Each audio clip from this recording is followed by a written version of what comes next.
Welcome to the Wander Creative Podcast, your guide to marketing in the digital world. Episode 4, Designing for Impact.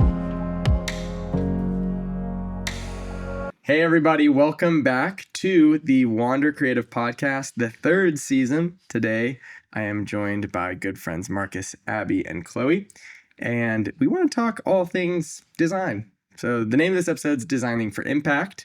How you guys doing? Doing good. Glad to be here. Yes. Come on, let's go. Talk about design, talk about all things. We're gonna dive in. Let's throw the audience an easy question, okay? Or throw you guys an easy question. How would you guys describe graphic design? How would you define it? I would say it's visual communication. So whatever that looks like, I mean, a lot of problem solving, having a message and trying to communicate it visually with type, space, color, images, all of that. But it's hard because it is so subjective. So it's hard to give clear-cut answers about what it looks like. But I think just if it communicates a message, it's functional and it's beautiful, then that's design. Good design. It's awesome. Agreed. Amen. I mean, you said it all. That's the end of the episode. What is graphic The episode's design? over. We're good. How can we follow that up? This is kind of a curveball now. The first one was an easy one, but is it really different in terms of print to, because like we do the digital realm and like even this podcast, I would argue that it's not really for, print media or anything like that. Yeah. So in terms of the digital world, does that make graphic design different? Does it change that definition of it, or is it pretty much the same type of visual communication? I mean, I think that how I've always thought about it is anything that is like a brand visual or brand design is only an extension of what the identity is. And so really any way that you can, like you said earlier, clearly communicate a message in terms of how things look, really any way that you do that is going to be part of the design of whatever your brand, your business, company, message, whatever. And so I think that really translates across digital, print, like anything like that. I think it does. Yeah, I agree. I feel like as long as your message is clear, you can use design in both print and digital, but there's definitely different like techniques when you're moving different from RGB to CMYK and all of that. So there's different things you have to think about with kind of what avenue you're designing for. But overall, I mean, just thinking about brand identity, I feel like keeping things consistent is key. Yeah, what are foundational like principles that every designer should know? I mean, so we've actually touched on this very question last season, but for those who maybe are jumping into this season, for kind of what are those foundational principles? Yeah, I mean, there's a lot you learn about, I feel like, in design school, like principles of art, elements of design. But a lot of things to think about are just like those basic themes of balance, rhythm, emphasis, contrast, movement. All of those topics, I feel like, are things that you learn about. Yeah, that's awesome. I love that. I mean, I think that's kind of crazy because I feel like a lot of people that are listening into this might be interested in design, might be social media managers, which is why you guys are here as well. Trying to figure out like, do I work with the designer like as you guys do? And you guys are also great at designing stuff as well. I'm trying to like maybe do some of it myself and like kind of try to take a swing at some design, which I know can be really tough. So, I mean, what are some techniques for effectively using like scale? Scale is one to kind of create a sense of importance and like focus. Like we'll start with scale, but we'll also touch on a lot of other options. I think that scale in particularly, there's a big kind of emphasis in a lot of different brands, depending on if you're like a lifestyle brand or if you're like a corporate business or things of that nature, whatever, there's going to be different emphases, I think the word is, on how close you want to feel to your viewer, to your consumer. And so, like, for example, if you're like a food, restaurant or brand or something like that, you might want to have like some really cool, like close up like graphics of like food or things of that nature.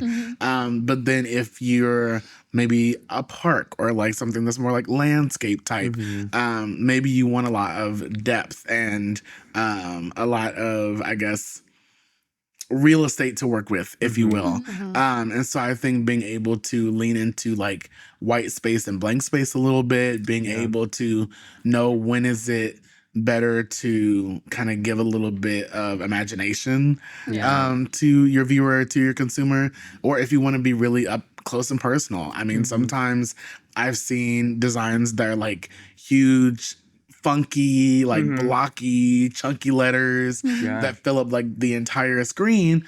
And I've seen things that are like super simple, super minimalistic, that kind of keep you intrigued. And so I think it kind of has to deal with what emotion do you want to give to whoever's consuming the content. Yeah. I think you can also be super creative with it. One brand that I like thought of at the top of my head, Rhode, like Hailey Bieber's skincare like beauty brand, they like kind of leaned into a trend that for their like social media design where they like enlarged all of the products and had like the models in the photos like holding the lipstick or something, and it was like huge. And that was like their trend of like, obviously that was their point of sale, like selling their products. But they like played around with like the scale of the object and like made it super intriguing, and then people like could recognize it, like, oh, that's like something that they're doing continuously, so I'm obviously gonna recognize it. It's so cool. So I think that's like just being creative with it and finding ways to kind of get outside the box of design. So so I know we talked about, I mean, like scale being, you know, an important element. Something you had mentioned was kind of like the large chunky letters and the blocky whatever. I think that's an interesting point because I feel like, and you know, Abby, you can speak to this too, I feel like part of kind of the new design or grabbing someone's attention is like the lack of what would commonly look good. And I think that does that as a designer, does that like hurt you? Like when you see that, it's like, oh, I like design, and like the trend sometimes is like bold, big things that like maybe like go against a lot of, but it's supposed to like grab your attention. Or does that non-design hurt a designer? Or I mean, I feel like if the purpose is a message, there can be good designers who really lean into that to kind of shock people a little bit. And especially thinking about like this day and age, you have like 2 seconds to grab someone's attention, especially on the digital side of things. If you have a social post and there's something that stands out, whether it's like shockingly bad or it's just really bold, I feel like designers are really trying to think like, how can I make this post effective? And so I think they can lean into that a little bit more.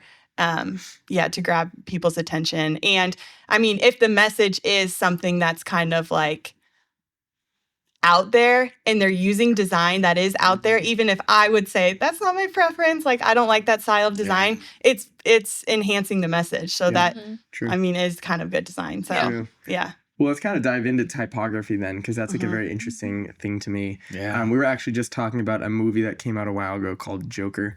But something I remember about that film was that one of their things was like their title treatment and their like their text was like such an element of the design that I remember watching it, and there was like the cityscape or something in the first one, and like the word Joker was like end to end, the whole screen, bold letters, just like it almost couldn't see video behind it. And I remember being like, that was a really cool use of like, it wasn't about like how cool the font was. The boldness of it was the design. It was like kind of the shock value of, whoa, that is the whole screen. So talk to me a little bit about like, how do you choose certain typography for a brand, or even if you're like rebranding a company? Because obviously I'm sure your thing would be like, stay consistent with the brand and stuff like that. Use the fonts that the brand uses.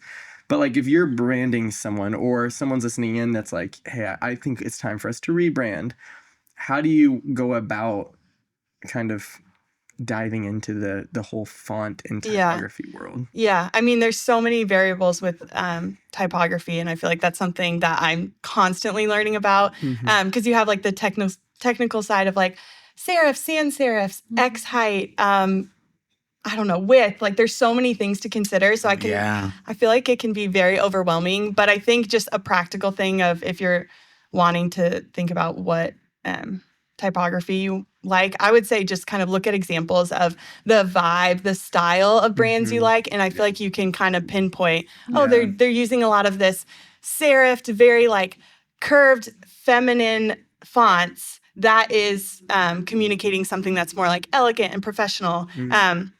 Whereas like a super bold sans serif will, like you talked about with the Joker, communicate something totally different. So, I mean, I feel like it can be very overwhelming.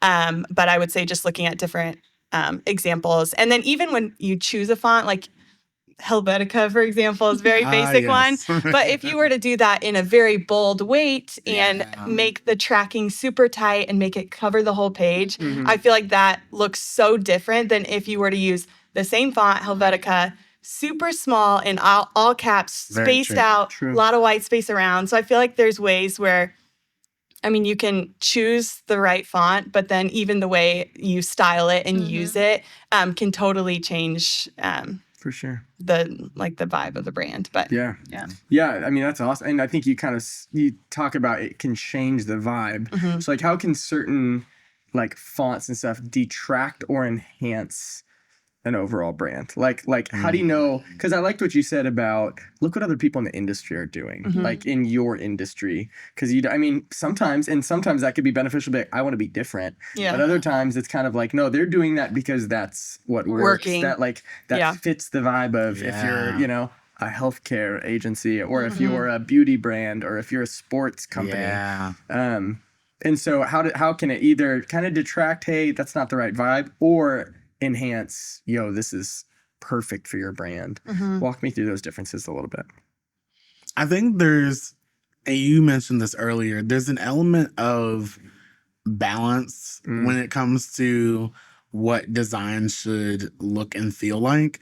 And so I feel like always I would say for me personally, a good rule of thumb is always to play with different styles of fonts, particularly for like titles, subtitles, main text, subtext, things of that nature.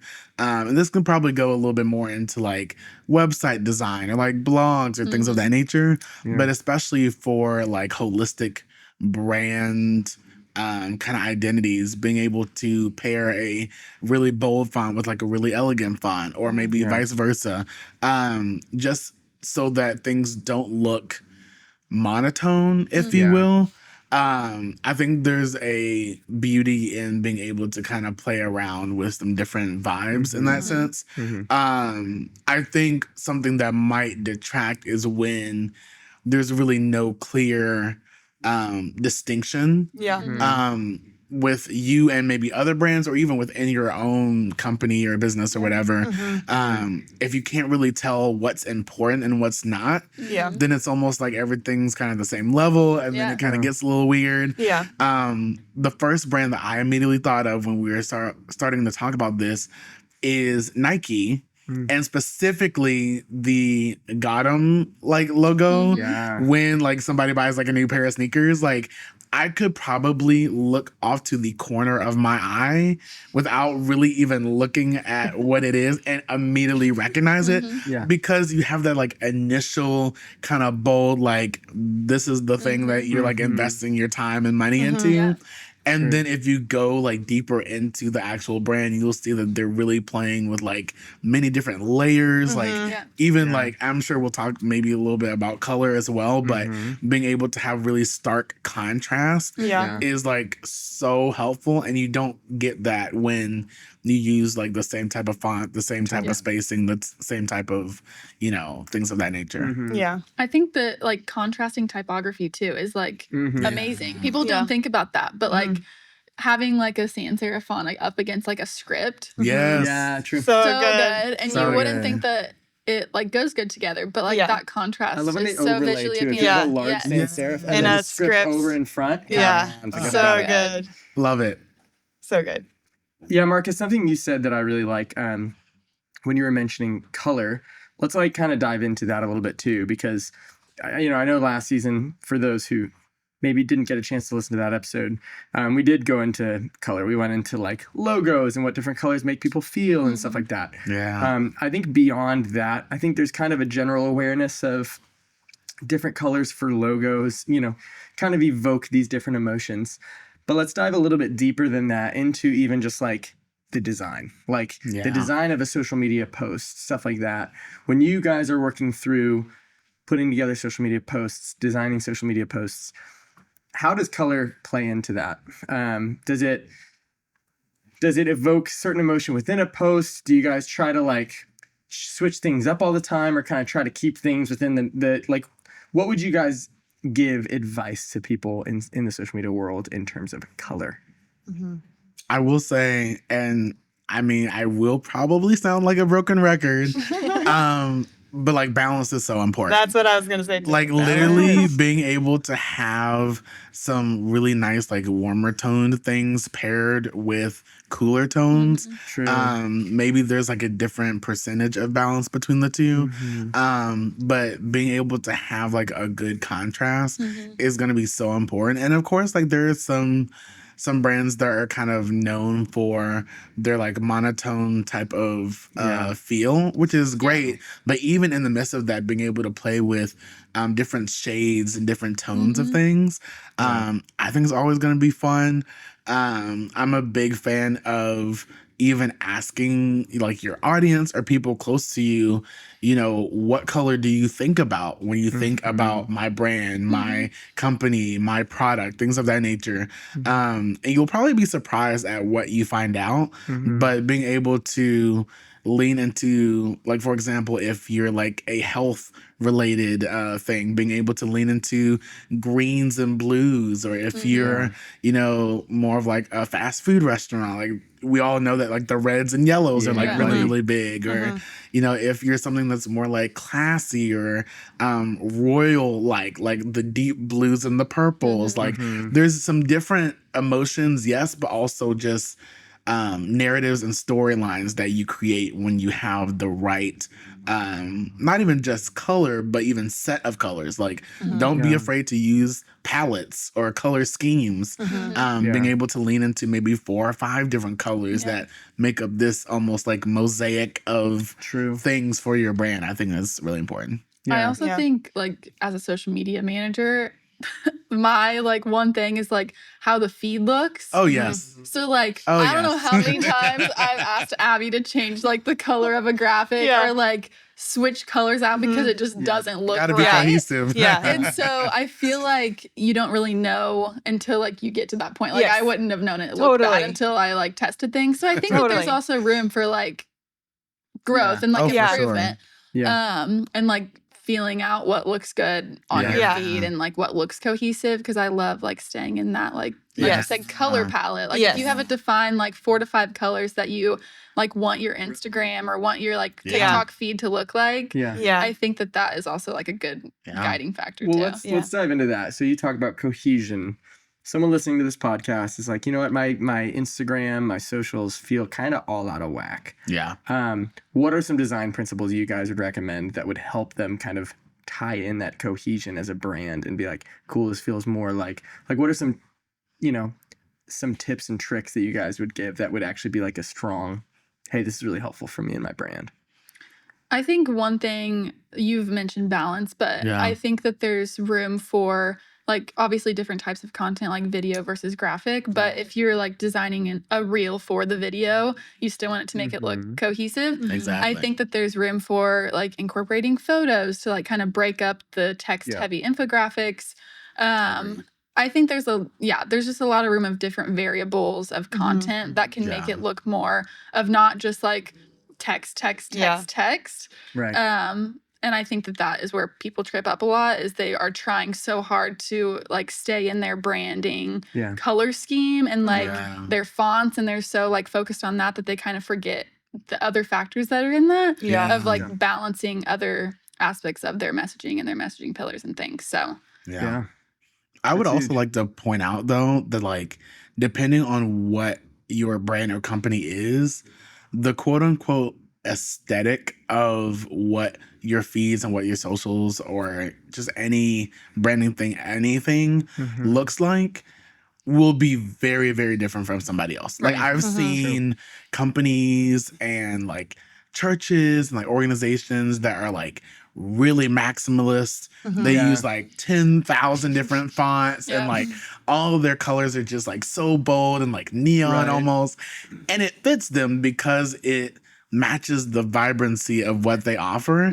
Sure. And then you have somebody like an Apple that's like, we want it clean, we want it minimal, we want like all the white space, we want like super small distinctive text. Like you have to kind of know what you want your impression to other people to look like, to feel like. And I think that will probably inform a lot of your decisions. Yeah. I love that idea. And like when you say like the maximalist design, it's almost like that's not like, that's kind of technically a design nightmare, but that is their own, like that's like their own brand. Like, you're like, they've created their own and then it works. And it's like, we were joking with another Katie who is at our company. She and I were joking about like certain design choices or in terms of like clothing, like fashion. And we were saying like, honestly, like certain things, even if it doesn't work, but even if it doesn't work, like if you own it confidently enough, it works for you. It works. Like, I mean, that's what's so hard about saying like, this is good design, because everyone has different opinions. And, I feel like if it works for, I guess, the message of the person, it works. It works. It's the right design. It fits their vibe. So, I mean, I think an interesting thing is like, we're talking about cohesion and like your brand, the way you are visually portraying your company and your brand. Does that change? I mean, it's like we have a different type of audience that's on places like Instagram, TikTok, than now the old geezers that are on Facebook. Like, what are is that visual branding going to change from platform to platform if you're within one brand? Or do you guys say, no, even though there's different audiences, keep it consistent? Like, which one is it? Is it either consistency across or tailor your branding to the audience on that platform? I mean, from like, you guys can speak more into the audience side of things, but I think from like a technical standpoint, depending on where you're promoting it, if it's a post, you really don't want a lot of text. You want it to be like capture someone's attention in a quicker amount of time. And it's like, you have to make it legible. There's things you have to think about when you're looking at it on a phone. But then on web, regardless of what that is, like a website or a Facebook banner or something, you do kind of think a little bit differently. So from that side, I definitely like tailor different things to the different platforms, but would love like consistency across visually so the brand makes sense. But then you guys can speak more into like the audience side. And I think that the content can be different, obviously, like different platforms cater to different types of content, whether it's video or infographics or things like that. But I think overall, like the branding, color scheme, typography should be the same. Consistent. Because also, if someone's following you on TikTok and they're also following you on Instagram, they're not going to recognize your brand on TikTok because it's completely different. So they might not follow you or like the video because they don't recognize it. So I think that it needs to be at the point of like recognizable where someone correlates that with your brand across all platforms. Yeah, I think there's definitely an element of familiarity that you kind of have to have. And in terms of the audience itself, people might not be thinking as much of like, does this look the same on all platforms? Specifically, I'm thinking Facebook. Usually I just use Facebook just to keep in touch with my family. So it's like, there's going to be different demographics thinking about certain things on each platform. But like you said earlier, I think for you as the person who's creating the story, creating the message, you should be able to recognize your brand across anything. Yeah, that's a good word. So kind of diving into the how now. Things are changing a lot. Software is changing. Things like, what do people need to know of in terms of, hey, I want to design a post. They might be varied in their expertise of design. What are some must-haves in terms of software for people who are wanting to do design?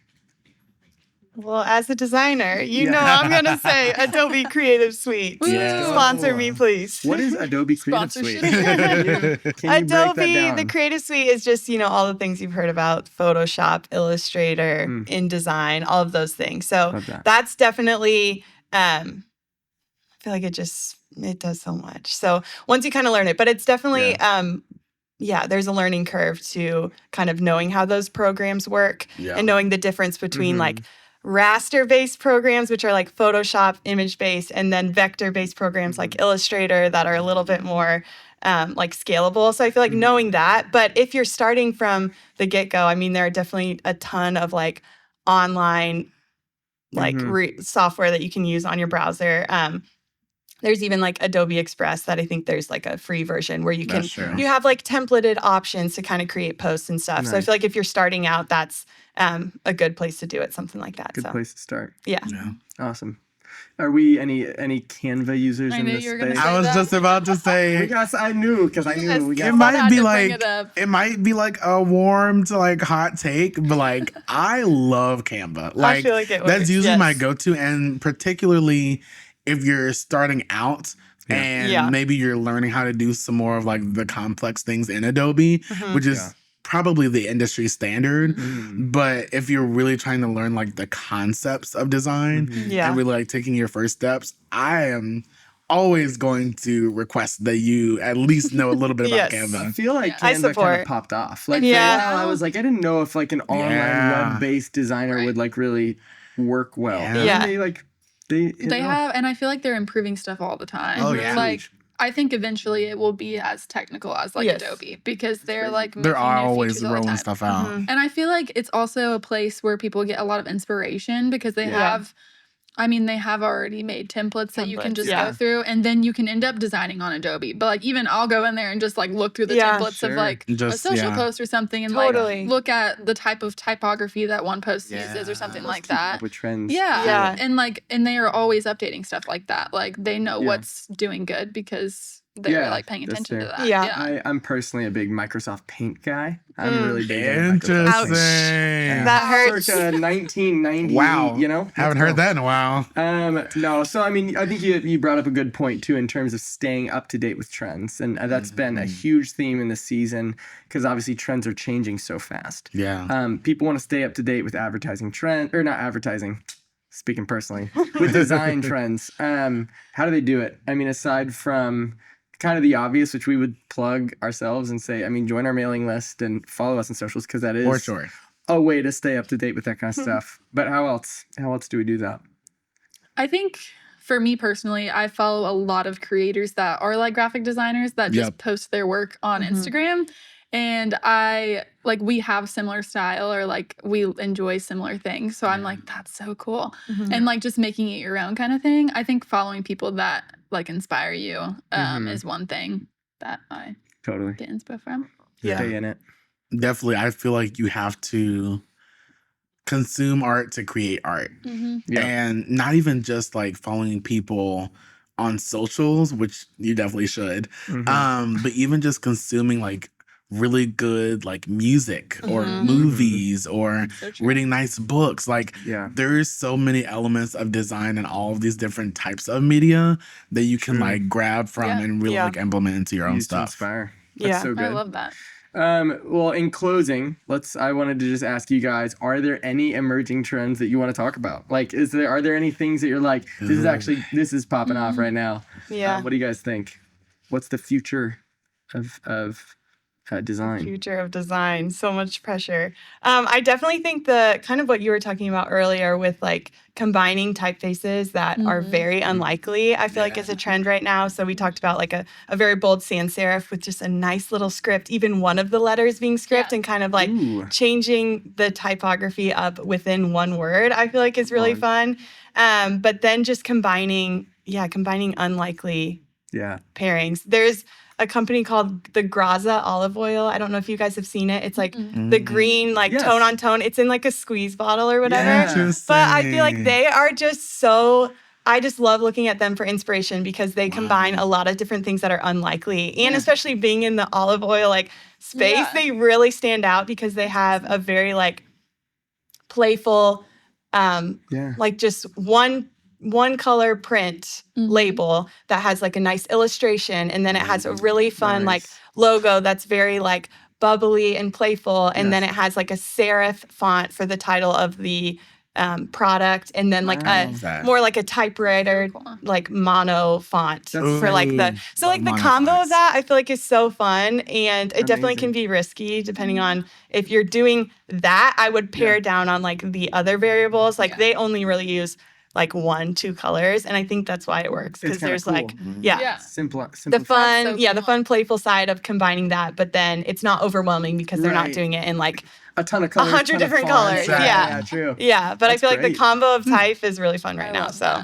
that's sick. Well, something I want to just kind of say as we close the episode out is, we are constantly staying in the know of design. We have designers who are doing that for you guys. We have social media managers who are constantly designing for our clients and putting posts together. So if anyone who's listening to this has questions on stuff, follow us on socials and ask. Like, luckily, we have people who would be answering you right here on this episode. So if there are any questions about that, any things you want to know about design, this isn't just like, well, I hope you gleaned it from this episode and that's it. Reach out to us and we'd love to have that conversation. So thank you guys for chatting today about design. No problem. So good. Thank you. For those who are listening, stay tuned. We'll have more episodes coming your way. Thanks for listening to this episode of the Wander Creative Podcast. Thanks for joining us on the Wander Creative Podcast. If you enjoyed this episode, please consider subscribing and leaving us a review on your favorite podcast platform. If you missed any of the highlights, don't worry.